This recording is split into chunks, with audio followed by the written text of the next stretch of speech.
We're speaking this morning to Sri Lee Lam Thye. He is a social activist and philanthropist and also trustee of the Malaysian Unity Foundation. Thank you so much, Sri, for joining us on the Light Breakfast this morning. Thank you. Yeah. All right. So today we're going to ask you more about patriotism. Like, why is it important for parents to sort of inculcate patriotism in their children? So what is patriotism, Sri? Well, to me, patriotism is about love, is about loyalty, respect, and appreciation for one's country.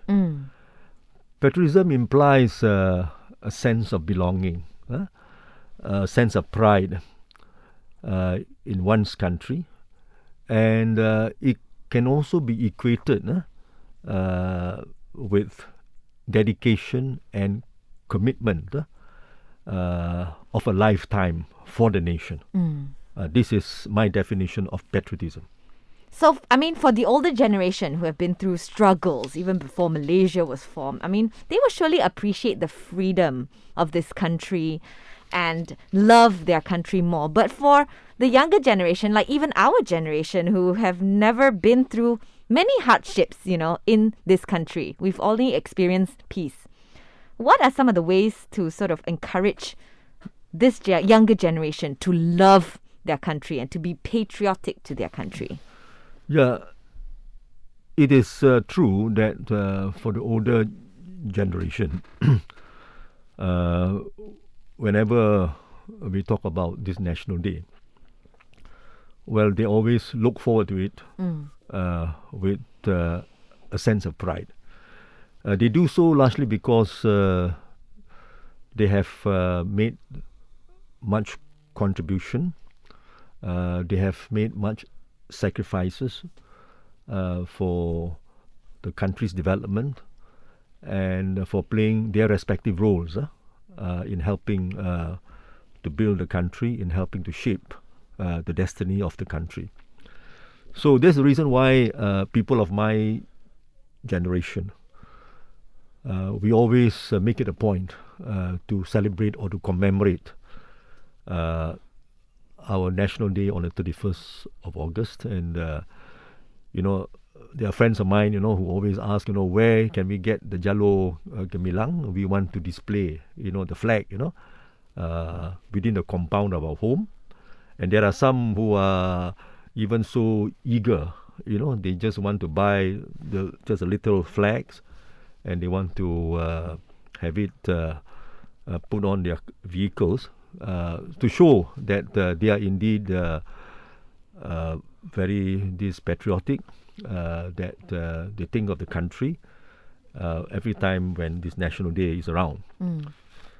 But for the young generation, especially those who were born after this Independence Day, after Hari Merdeka, I think they are not as enthusiastic as the older generation, because to many of them, they really don't fully understand the significance of National Day. I just give an example here. I used to visit the schools, and I have the opportunity of attending school events. And the teachers always, they make it a point, to get all the students there, And the first thing that they did is to recite the Rukun Negara. And they are so fluent, they were able to recite the Rukun Negara without any problem. The 5 tenets, the 5 basic principles. And I found out that what they have done is that they managed to memorize them. And because of the fact that they were told to memorize, either for school events or for exams and so on, they do it very well. But the problem arises when I sat down with them and I talked to them. I said, what exactly do you mean by each of the 5 tenets of the Rukun Negara? And except for the first 2, which is loyalty to the king and country, belief in God. For the rest, they don't seem to understand much, especially when I talk about the supremacy of the constitution, when I talk about the rule of law, when I talk about good social behavior and morality. They don't seem to know, to understand.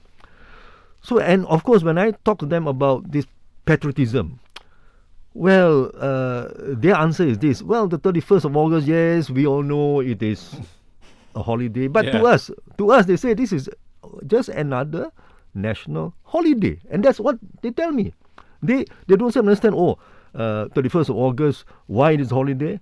There must be a reason why it has been declared. But they just say, it's just another holiday so that we can go out to meet friends, we can go to the cinemas, we can enjoy ourselves and so on. Of course, not now because of the MCO. Yeah. So this is something that is of this concern to me. So I would say to the young, for the young generation, I think there's a lot more that needs to be done, especially I think in schools. Okay. Where I think there must be attempts to beef up civic education. There's a need to go into the need to make them understand what all the 5 tenets stand for in the Rukun Negara. Okay.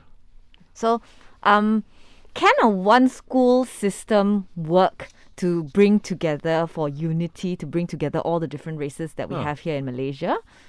Because you're saying it starts in school, right? Like schools can do more, teachers can do more to inculcate this love for the country.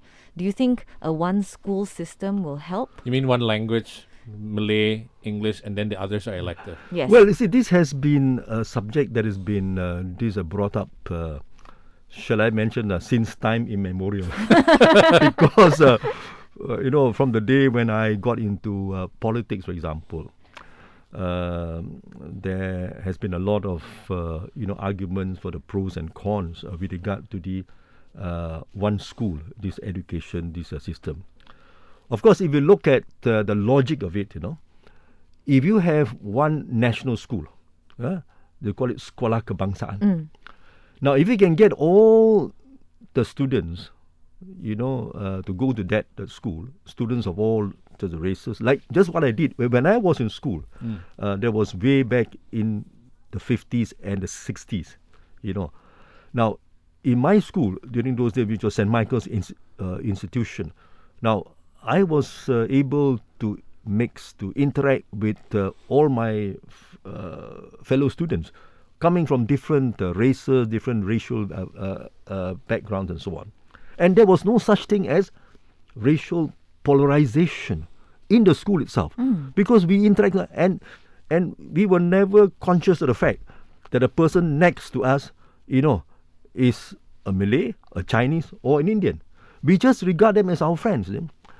But unfortunately, over the years, I think this has not improved, and I think it has not even gone to a higher level. But very, very sad to say that today there are many who they perceive the national school to be some kind of Malay school, or Islamic school. And this is the reason why you find a situation whereby, the rich Malaysians, they are able to send their children to international schools. No, because why? Because they feel that you send them to the national school, which are going to be Malay schools and so on. So they are not prepared to do so, and because they have the means to do it, so they send their children. But my more concern is about the Malaysians. The majority of whom they cannot afford to send their children these overseas. So you end up in a situation whereby the Chinese, they want to send their children to the Chinese schools. That's why you have such thing as the primary schools. And our Indian friends, they want to send them to Tamil schools. So there are certain politicians who say, well, if you start, to put them in Chinese schools and Tamil schools instead of sending them to the national schools, then you will never be able to achieve this national unity. Yeah. But you see, on the other hand, the other parents are saying, well, I'm not prepared to send my kid to a Malay school, because you look at what is happening to the National Sekolah Kebangsaan. They are today very Malay, you see, and even there are Malays themselves, those rich Malays, they even send their children, to international school. There are, So this is really something that can be very controversial. But I feel that, I think if you were to air what I'm going to say, it can be quite sensitive, Okay. But anyway. But do you think okay. having a one school system, for example, a sekolah kebangsaan who practices Bahasa and English, but has Chinese and Tamil as an elective to be selected as a language, Yeah. You see, would that work to help cultivate unity among our children? Well, I think this certainly serves. I think it's to the purpose. Some years ago, in fact, there was a proposal to introduce a system, whereby in the national schools itself, they will also provide for those who want to study Chinese or Mandarin, these are Tamil, and it is up to them to go and decide. But some or other, there are many parents, especially those who send their children to Chinese schools. They feel that they will not be able to get the full attention, for their children to study Chinese if they are in a national school.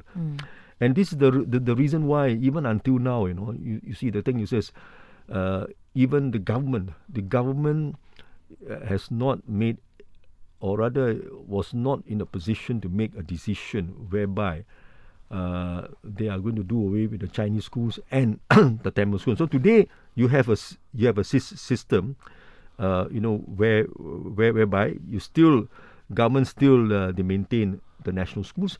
You still have the Chinese school. You still have this Tamil school.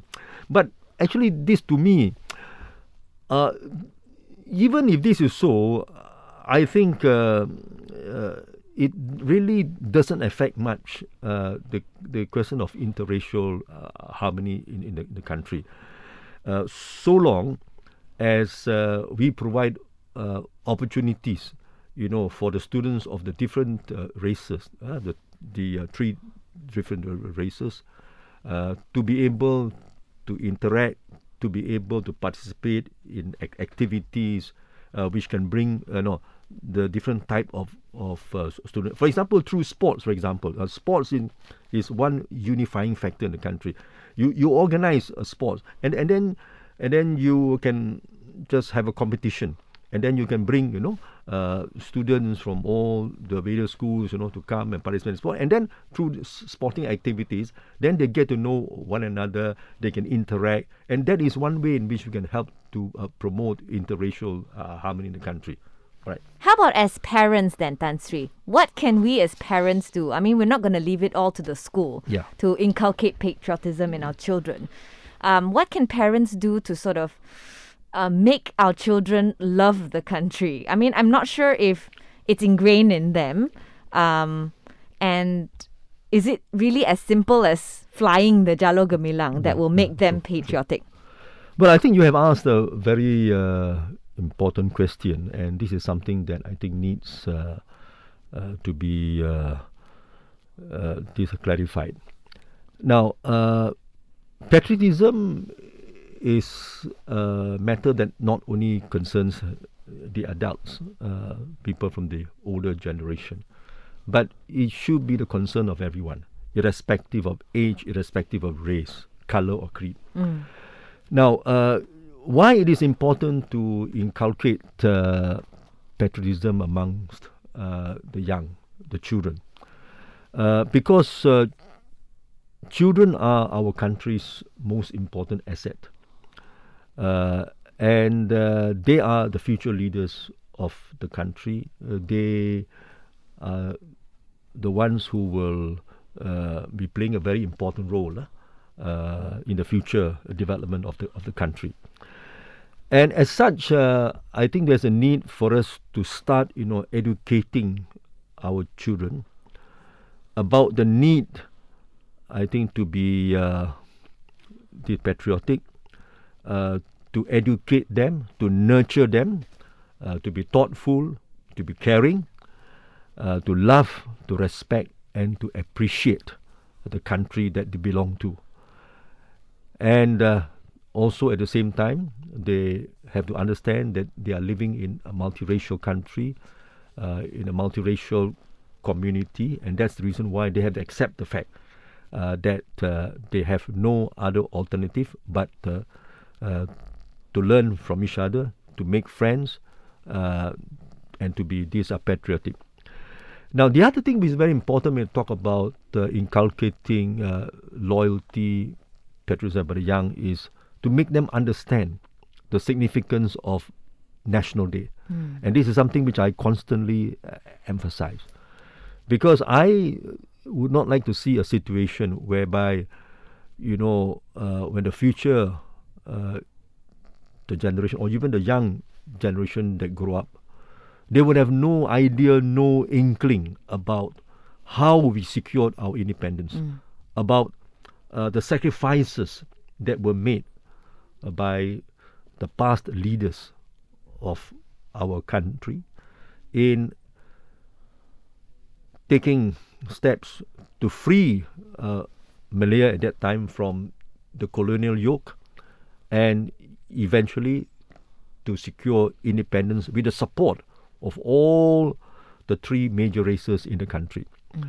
So I feel that the children must understand that was a sacrifice made, and because of the sacrifice made, they are able today to live in a country, to belong to a country where there is peace, where there is harmony. And this is something very important, because when we compare Malaysia with so many other countries, so many other parts of the world which are today in crisis, which have wars, and disaster and so on. So I think this is important, that these children must be educated to understand this, to appreciate this, to appreciate, the freedom we have, to appreciate, the peace that we have in the country. Now, and then how do you go about it? I think there are many ways. One, as I said, is to do it in schools, and even have a special subject, to talk about, to make them understand each of the 5 basic tenets of the Rukun Negara. Can we do that as parents? Well, as parents, I would say, of course, it is our role also to do what we should do to educate our children, because we cannot depend on the schools alone. And I think we understand, although I would say that not all the parents may be able to recite the 5 principles of the Rukun Negara. Well, we all memorized it from school. But like you said, not all, we don't understand each tenet. Memorizing is one thing, living it is different, right? Yeah. So the thing is this, I think as parents, I think we ought to do our part, to educate our children. And one way of doing that, as I said, is to get our children to be involved. For example, in previous years, when there is no MCO, we were free to organize a lot of activities, and in conjunction with the National Day, for example, we always have, every year we have a national parade, you see. And I think it's important for us to bring our children, to watch the National Day parade, so that they have an idea, they have an inkling. Oh, this is what the National Day is all about. This is what the celebration. This is what we see in all the flags, the multi, the coloured, the presentation, and then you have various government agencies, the private sector, NGOs, all coming in, everybody coming in to do their part to commemorate this National Day. So I think this can be done. But of course, even now, when although we have the MCO and the SOPs and so on, but I believe that I'm sure the Ministry of Communication and Multimedia, I think they have already made plans through the various these media the channels where they can show video where they can bring in all the messages, I think, with regard to the commemoration of our National Day. Okay. Tan Sri, my question on that is with parents. From in your generation, you understood the why, because you said how we got independence is one thing, but you lived through the why. Why you needed to go through independence? Our generation, our kids, it's hard for us to tell them about independence because we never lived through the why. True.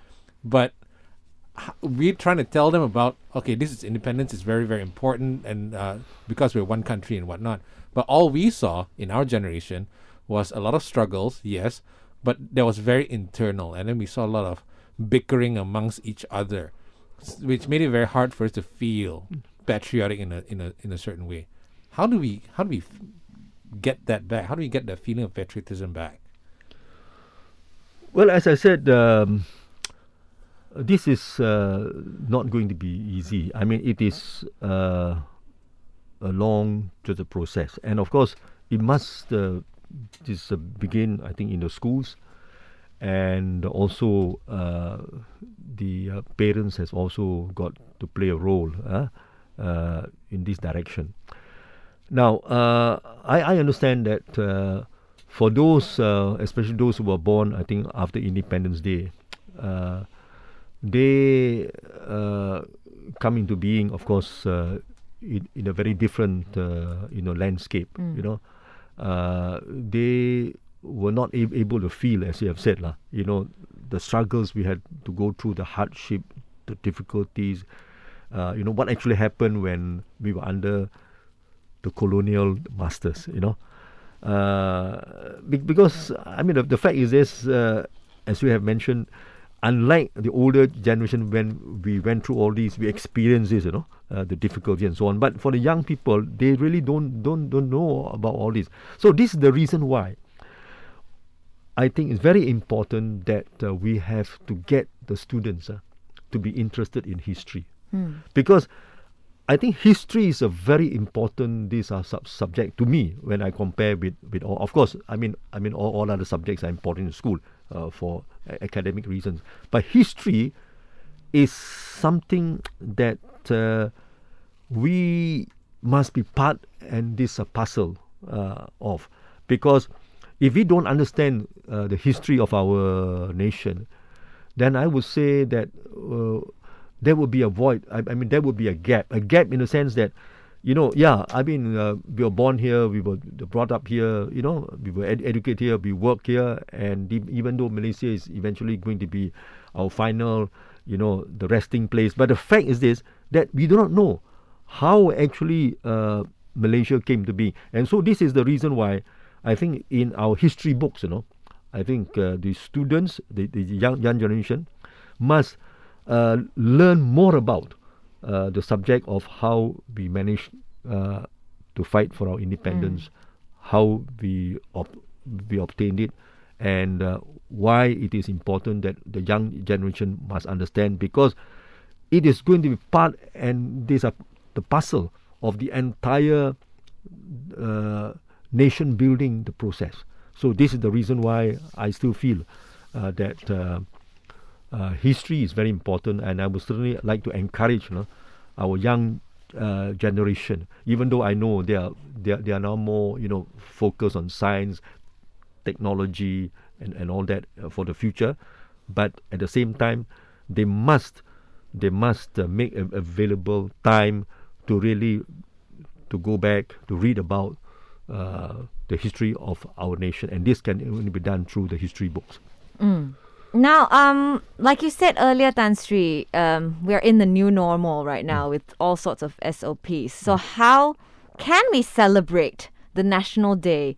And as parents, how can we teach our children about what is the reason why we celebrate National Day in this new normal?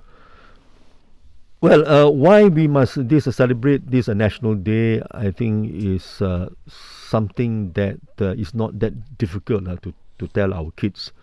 As I said, I mean, I do not want to repeat. The fact is this, that we have to tell them that this is the day when our country was born. This was the day when... It's our country's birthday, sort of. That's right, Yeah. you know. It's the birthday of our nation. This is the day when we were able to tell ourselves that we are now the masters of our destiny, which we were not able to do when we were colonized by the colonial just masters. Now, but of course, we understand that in view of the outbreak of the COVID-19 pandemic, now Malaysia still needs to commemorate this National Day, because I feel, and I'm very passionate about it, I feel that despite the COVID-19 pandemic, it should not dampen our spirit. It should not affect, our eagerness, our enthusiasm to welcome, 31st of August. And of course, this year, as you know very well, we are going to commemorate the 63rd year of our independence. Now, to celebrate the occasion under new normal will be very different from the previous years. As I said, when we don't have the physical numbers, the presence, that we have been so used to. So, but anyway, as I said, all this can be done through the social media. I think this is where I said commemorating our National Day under the new norm enables the social media to play a very crucial role. Now, what the social media can do through this Twitter, through the Facebook, and even through your smartphones and so on. I think what you can do, the first thing is this, just send a poster.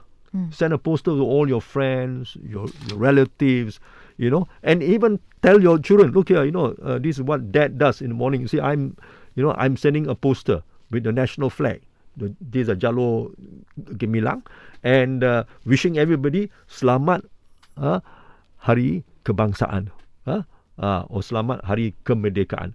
So, by sending this the poster to all your friends, and by making this viral, it will create a kind of atmosphere, that they all know that this is the National Day, and we should all commemorate.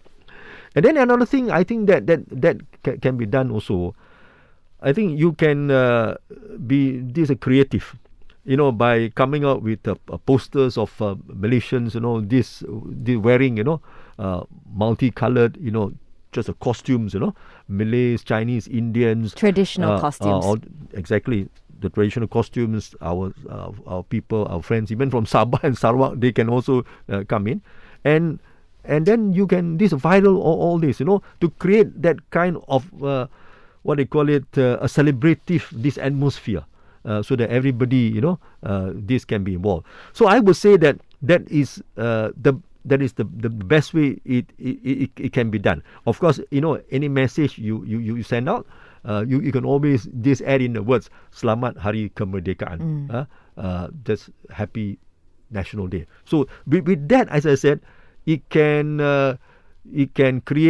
serve as a reminder. As a reminder to all Malaysians that 31st of August is the national. So a lot will have depend on the social media. A lot will depend on the young generation, and this is where the young generation, they can come in and play a very important role, in the sense that our young people nowadays, they are so innovative, they are so creative, and through their creativity, I'm sure they can come up with the design of the posters, and then have it sent to all their friends to tell them about the National Day. Yeah. So this is what I'm going to say. Yeah. To be honest, Tan Sri, I mean, I have two kids on my own, one 9-year-old and one 4-year-old. The 4-year-old is in preschool, and he's been getting into the spirit because at school they've been singing all these national songs like Tanggal 31. They've learned Negaraku and all that, and they made flags and all that. Yeah, so exactly. I feel like as a parent, I'm not doing much in helping with that. But I mean, I am encouraging him to Yeah. sing the national song Yeah. and all that. So, So no, I think what you have said, I think is very relevant because it only goes to show that even the young, the young ones, they can be very interested in this. You know, for example, you know, they can come out, you know, with you know, the national flag, this is yellow gemilang, and they can even do just a video, you know, just a video, just visual of all, you know, the different groups, and then sporting activities, or I think there may be some kind of celebration, you know, just among friends and so on. But of course, not you know, having a big just a gathering, but through all these the videos, the creativity, and the kids coming in, giving their ideas, I think that will all help to really bring about a very memorable celebration under the new normal. now, for yourself, Tan Sri, Yeah. as a parent yourself Yeah.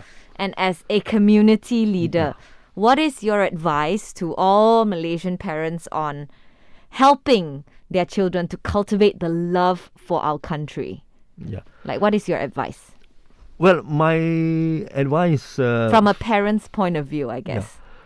well, the thing is well, if for example, you know, I have young kids, you know, although my children have grown up, well, if I have young kids, and this is what I'm just telling my Yeah, what did you my do son, with your own kids? Yeah, your sons. my grandchildren, for Okay. example. I don't talk about my own my grandchildren.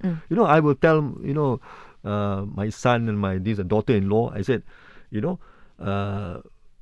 tell, you know, the kids now that in a couple of days' time we are going to have a big celebration, and also tell the kids that the 31st of August is a very historic day. It is a glorious day for the country, and you just tell the kid, and then you explain to them. How you explain to them? You tell them, this is the day when we have to show the flag. This is our flag, you know, and what does the flag mean? And then at the same time also just to tell them about the songs, this Negaraku, and a list of other, you know, activities. Just take the trouble just to explain to them.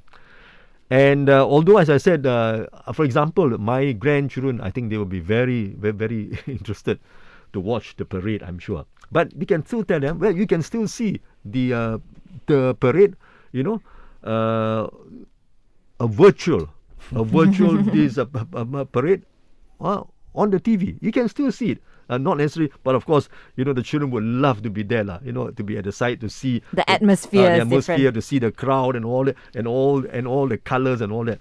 So I think this is something which I think we can do, you know, and I think it is our duty, our responsibility, because we have just to tell them that every country has its history, and you cannot reject this history. You have got to include history as part of the building up the process for yourself and also for the nation and for the community.